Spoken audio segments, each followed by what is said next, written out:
സുഹൃത്തുക്കളെ, സഹോദരങ്ങളെ, അപ്പോൾ ഇന്നത്തെ ഇവിടുത്തെ വിഷയം ന്യൂയോർക്ക് സിറ്റിയിൽ ഇന്ത്യൻ വംശജനായ ഒരു മുസ്ലിം മേയറായി തിരഞ്ഞെടുക്കപ്പെട്ടു.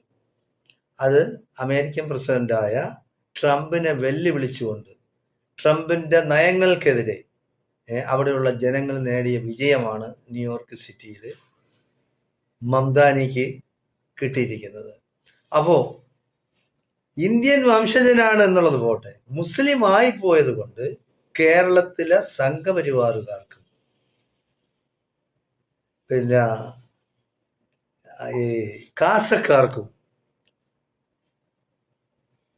ക്രിസംഖികൾക്കും വളരെയധികം ദുഃഖത്തിലാണ് അവർ. വളരെയധികം വിമർശനങ്ങളാണ് ഈ സൊഹ്റാൻ മംദാനിക്കെതിരെ അവർ കൊണ്ടുവന്നിരിക്കുന്നത്. മംദാനി അങ്ങനെയാണ്, ഇങ്ങനെയാണ്, മറ്റതാണ്, മറിച്ചതാണ്, മുസ്ലിം ചായ ഉള്ളവനാണ്. അപ്പോ അമേരിക്കയിലെ ഏറ്റവും വലിയ നഗരമാണ് ന്യൂയോർക്ക് സിറ്റി. അവിടെയുള്ള ജനങ്ങളാണ് സൊഹ്റാൻ മംദാനിയെ ന്യൂയോർക്ക് മേയറായി തിരഞ്ഞെടുക്കപ്പെട്ടത്. ഇവിടെയുള്ള ഈ ചെറ്റകൾക്ക്, ക്രിസ്ത്യാനിയാവട്ടെ, ഇനി അവൻ സംഘപരിവാറുകാരനാവട്ടെ, അവൻ എന്താണ്, തന്തയില്ലാത്ത കാര്യങ്ങൾക്ക് നിങ്ങൾ പോരുത്. അതായത് നിങ്ങൾ ചെയ്യുന്നതെന്ന് പറയുന്ന, നിങ്ങളെ രാജ്യം നോക്കുക, നിങ്ങളുടെ സംസ്ഥാനം നോക്കുക, നിങ്ങളെ വീട് നോക്കണം. ആദ്യം സ്വന്തം വീട്ടിലുള്ള കാര്യങ്ങൾ ശരിയാക്കിയിട്ടാണ് അന്യ രാജ്യത്ത് പോയി അന്വേഷിക്കാനുള്ളത്. അപ്പോൾ കേരളത്തിൽ തെരഞ്ഞെടുപ്പ് വരുമ്പോൾ അമേരിക്കക്കാരല്ലല്ലോ ഇവിടെ വോട്ട് ചെയ്യുന്നത്, ആണോ?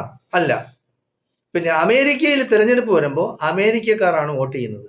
അവർക്കറിയാം ആർക്ക് വോട്ട് ചെയ്യണമെന്ന്, ആർക്ക് വോട്ട് ചെയ്യണ്ടെന്നും അറിയാം. നിങ്ങൾ ഇനി എന്തെല്ലാം ഇസ്ലാമിക വിരുദ്ധത പറഞ്ഞാലും ശരി, മുസ്ലിം ആയി പോയത് കൊണ്ട് ന്യൂയോർക്ക് മേയർ ആവാൻ പാടില്ല എന്നാണ് ഈ ഈ തെണ്ടികളായ ക്രിസ്ത്യാനികൾ പറയുന്നത്. യവനെയൊന്നും അടുപ്പിക്കരുത്. ഒരു കാര്യം മനസ്സിലാക്കണം, കേരളത്തിലെ ക്രിസ്ത്യാനികൾ, എനിക്ക് ഒരുപാട് സുഹൃത്തുക്കളുണ്ട്, അവർ ക്ഷമിക്കണം. ഈ തെണ്ടിയക്ക് മറുപടി ഞാൻ പറഞ്ഞില്ലെങ്കിൽ പിന്നെ ആരെങ്കിലും പറയാതിരിക്കുമല്ലേ? അപ്പൊ അതുകൊണ്ട് ഞാൻ മറുപടി കൊടുക്കുന്നതാണ്. അതായത് കേരളത്തിൽ എത്ര ശതമാനമുണ്ട് ക്രിസ്ത്യാനികൾ? 16 അല്ലെങ്കിൽ 17%. മുസ്ലിങ്ങൾ എത്ര ശതമാനമുണ്ട്?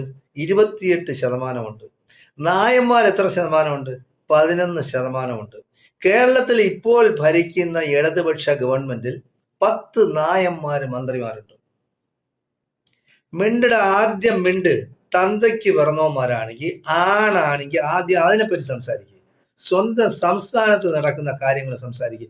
എന്നിട്ട് നീ അമേരിക്കയിൽ പോയി